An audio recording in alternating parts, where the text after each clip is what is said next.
also calling out Facebook and Twitter. So does he have a point?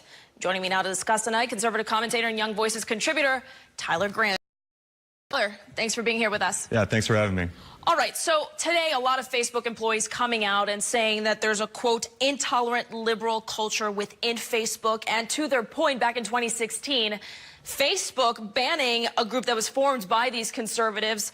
Is the president right?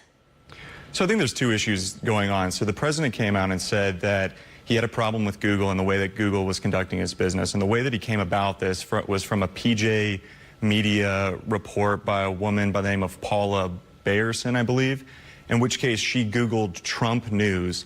And by Googling Trump news, she came out with the top searches, or mainly the top searches on several pages, being what she considered to be left-leaning sites. Now, the way that she drew this conclusion of left-leaning sites was by this weird scatter chart, of which half of the chart, was the right-wing news outlets, and the left part of the chart was the left-wing news outlets.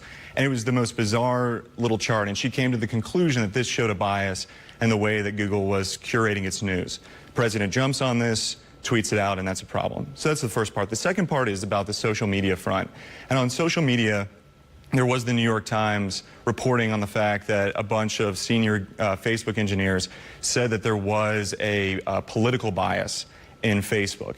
And while that's probably true, I don't believe that we've seen any significant evidence to suggest that Google or Facebook is somehow putting the thumb on the scale of left-leaning news versus right-leaning news. But the president, being Donald Trump, has come out and said what he said. And like you said, being Donald Trump, he's actually now pinned a tweet, which he had somebody make a video. It's 25 seconds, and he usually doesn't pin tweets. And you see it there on your screen, where he basically complains about Google promoting some of the State of the Union addresses from President Obama. But doesn't this distract from his message? Seems kind of petty, as opposed to just really driving the point about bias and discrimination, other than just getting into these Twitter wars, if you will? Yeah, so it's kind of a weird thing for a conservative president to argue that he wants to regulate or legislate in the space of private enterprise, especially something as interesting and burgeoning as our social media sphere, our tech sphere. It's certainly something that's not conservative, and it comes across as, I don't think the president's thought it through, because if you consider the way that the president had came after the FBI for the Peter Strzok situation, or the way that he's attacked Obama for some of the IRS problems, it seems kind of counterintuitive that the president would want to somehow embolden or empower the executive to have more ability to legislate in the space of social media or tech companies when the shoe's on the other foot and a liberal is in the White House or running the admin state. That's going to be a significant problem for conservatives. Right, because the FCC is out there to regulate television and radio. Exactly. Then when they asked Larry Kudlow, his director of National Economic Council, how he felt about regulating the deep dark web, if you will, it kind of sounded like a good idea. Do you think that the congressional Republicans would ever say yes to this?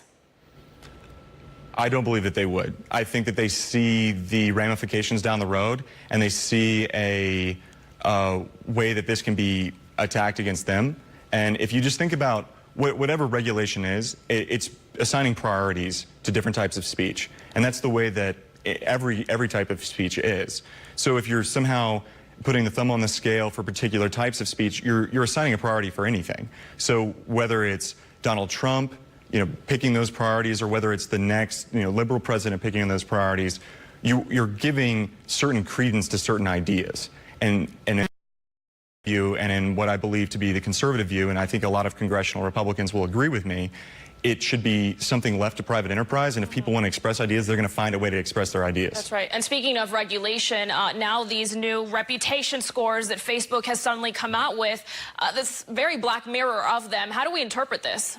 So the article that I wrote that was talking about the Facebook reputation scores is a fear that I have of the way that China, by creating their social credit score system, by assigning different scores to different individuals, that allows them to dictate certain things that individuals will allow to do if they're considered to be, or if they're deemed to be untrustworthy by the state. One of the things that they look at is social media scores. And what that interprets itself to be is that if you're considered to be untrustworthy or dangerous to the regime, you're given a low reputation score. This is an early sign of something that can be done if we allow government and social media become too close. And That'll so be that's the day when our LinkedIn page has our reputation.